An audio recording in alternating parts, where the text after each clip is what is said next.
Hello students, welcome to STENOBUDDIES. The dictation will start in 5 seconds. Honorable members, our mothers and sisters always used to save some money for difficult times. But often these savings were spent on daily needs.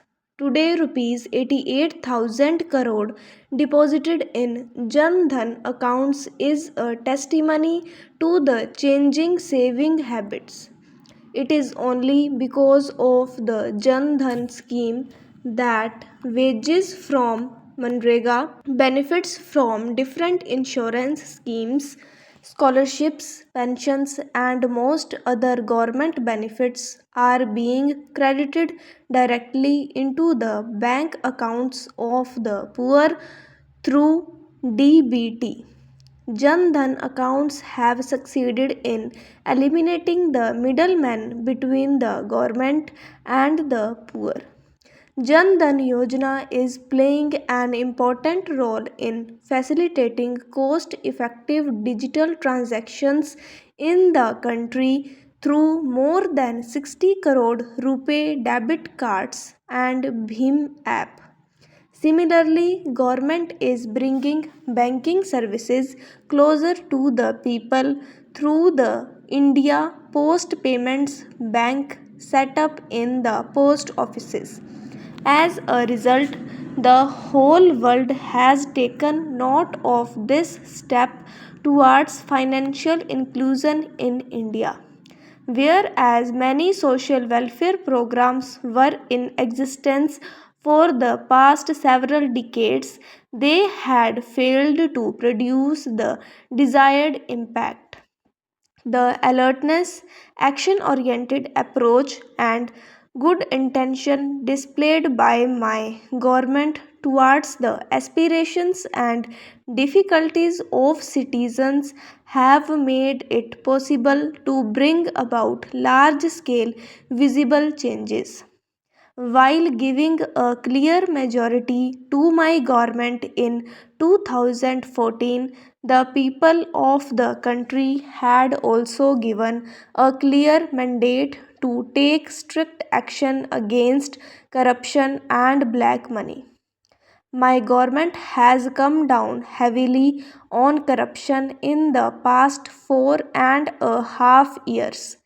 Being sensitive to public sentiment, my government has waged a war on corruption and black money from day one and approved constitution of a special investigation team SIT on black money in the very first meeting of the cabinet.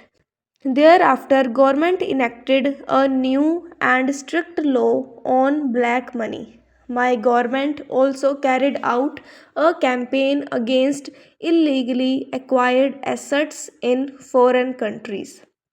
New agreements were signed with several countries known as tax havens, and several others were signed with many other countries to rectify deficiencies in existing agreements. While preventing the flow of black money abroad, my government also launched a major campaign against black money within the country. New laws were enacted for sectors thriving on black money, and those were brought under the ambit of taxation. Honorable members, demonetization was a defining moment in the government's war on corruption and black money. This decision struck at the very root of the parallel economy thriving on black money, and the money outside the formal system was brought within the ambit of nation's economy. This action of the government broke the back of the forces destabilizing the country and the systems sustaining the flow of black money. the registration of 3,38,000 dubious shell companies responsible for flow of black money have been annulled by the government. The directors of these companies have also been prohibited from holding such offices again. Assets worth more than rupees 50,000 crore are being taken under the Benami Property Act, Prevention of Money Laundering Act, and the Law Against Fugitive Economic Offenders.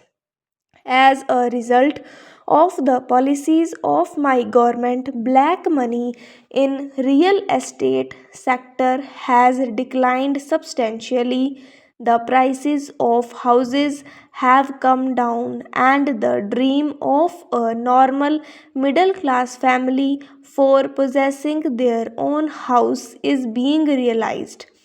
I am pleased that on account of these policies of my government, people's trust in the government has increased and there has been a sharp increase in the number of persons paying income tax.